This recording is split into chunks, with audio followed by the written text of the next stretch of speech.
Hey there, I'm Clara, and I've got a story I just have to share. My in-laws thought they had the perfect prank planned for me, but they couldn't have anticipated the turn of events that would unfold. My husband, Tyler, and I have been together for quite a while now. We met in college, and it felt like we clicked instantly. His infectious laughter and caring nature drew me in, and before long, I was completely smitten. Over time, our relationship grew, filled with shared dreams and countless memories. But, as I soon discovered, Tyler's family had some unusual traditions.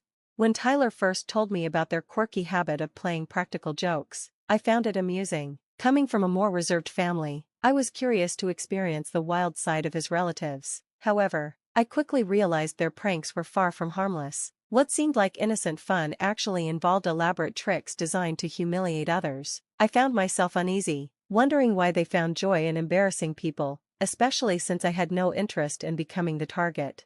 The first time I met them, I walked into what I thought would be a simple picnic gathering. Tyler's family would get together every couple of months for these get-togethers, and I was eager to make a good impression. Tyler was excited for me to meet everyone, and I was both thrilled and nervous, wanting nothing more than to be accepted by his family. At first, everything seemed like a fun and relaxed afternoon, but I had no idea the cruel prank they had been planning for me. Tyler's dad, Kenneth, pretended to spill his drink on me in what looked like an accident. The drink was sticky, and of course, I needed to change my clothes. Sharon, Tyler's mom, offered me a spare set of clothes from their car. She handed me a bag and told me I could change in the restroom nearby. When I opened the bag, my stomach dropped. Instead of a simple change of clothes, there was a giant clown costume inside. I stood there, dumbfounded. As it hit me, this wasn't a mishap. This was part of their cruel joke. I couldn't believe what was happening. I felt a wave of shock, hurt, and humiliation crash over me. The thought of walking out in a ridiculous clown costume in front of everyone was mortifying. Reluctantly, I slipped into the costume, feeling exposed and vulnerable. As I made my way back to the picnic area, Tyler's family burst into loud, mocking laughter. I could hardly breathe, my face burning with embarrassment. The laughter and whispers from other people around the park only made it worse, like salt in an open wound.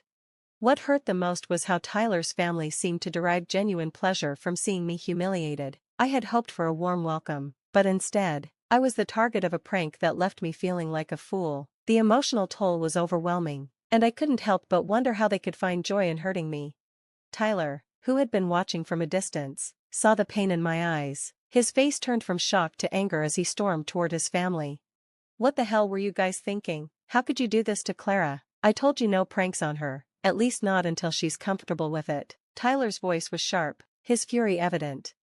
"Oh, come on, Tyler, it was just a bit of fun. We didn't mean any harm. This is how we are," Kenneth said dismissively. "Fun? Look at her. She's humiliated. You know I've told you how important this is to me." Tyler shot back, his voice rising. "You should have respected my request. I won't stand by while you treat her like this." "It was just a silly costume, Tyler. We didn't think she'd be this upset," Sharon added, trying to calm him down. "Just a silly costume?" Tyler's voice was laced with anger. "Can't you see how hurt she is? I won't tolerate anyone mistreating Clara, not ever." "We didn't realize it would upset her this much. We're sorry," Kenneth said begrudgingly.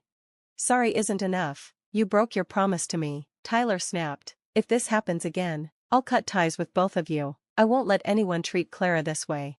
Sharon and Kenneth looked uncomfortable, but they knew Tyler wasn't backing down. They apologized once more, but I could see it was only to avoid further conflict, not because they truly understood the harm they had caused. Tyler's words were firm, but the damage had already been done. That incident marked a turning point for us. Tyler's apology meant the world to me. It showed me that he truly cared about me and that our relationship mattered more to him than his family's twisted sense of humor. Despite that, things between me and my in-laws would never be the same. Kenneth and Sharon, my mother and father-in-law, took every opportunity to poke fun at me after that, often calling me a wasp or a party pooper when I didn't laugh at their jokes. At first, their comments stung, but I learned to tune them out and focus on building a stronger relationship with Tyler. A few months later, Tyler proposed to me, and we began planning our wedding. The day itself was perfect, full of love, joy, and everything we'd dreamed of.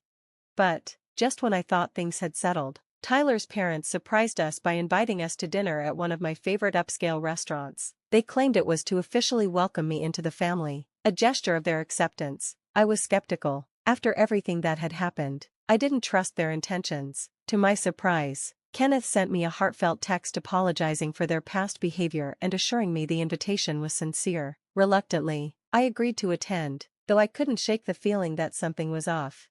Thankfully, I had a trusted friend in my corner. The restaurant they had chosen? It was owned by Connor, a dear friend of mine. Connor and I shared a bond that went beyond mere friendship. He was like a brother to me. We'd grown up together, lost touch after college, but reconnected a couple of years ago. He'd been there for me during life's highs and lows, and he was someone I could always count on. "Hey, Connor, I need to talk to you about something," I said, picking up the phone. "Hey, sure, what's up?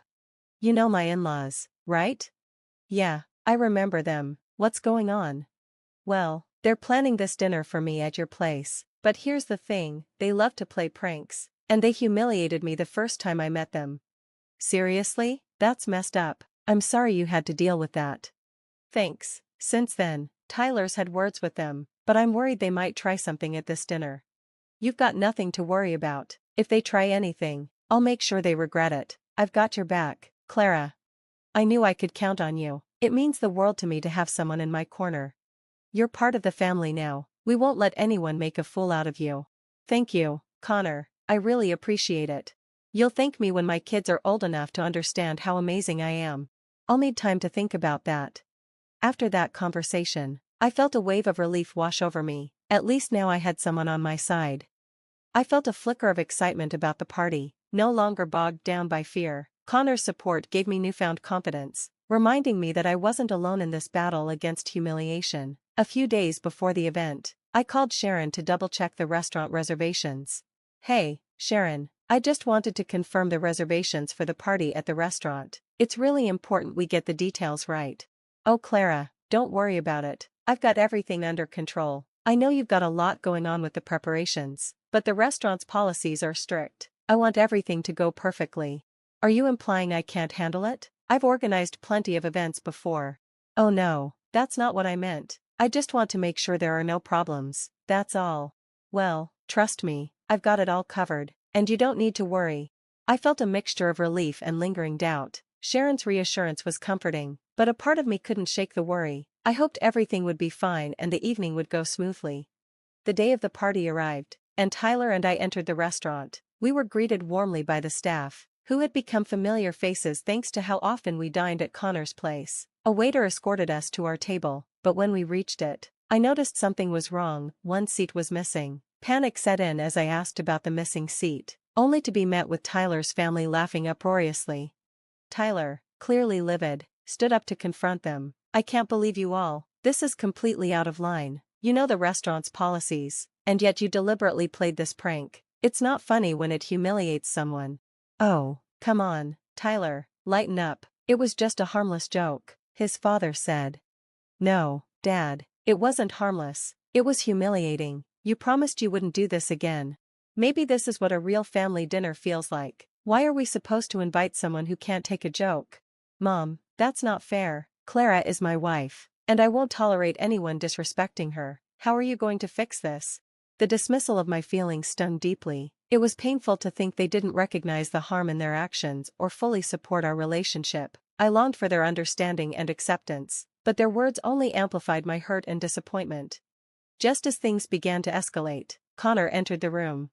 Well, look who's here." "Hey, Clara, good to see you. How are you doing?"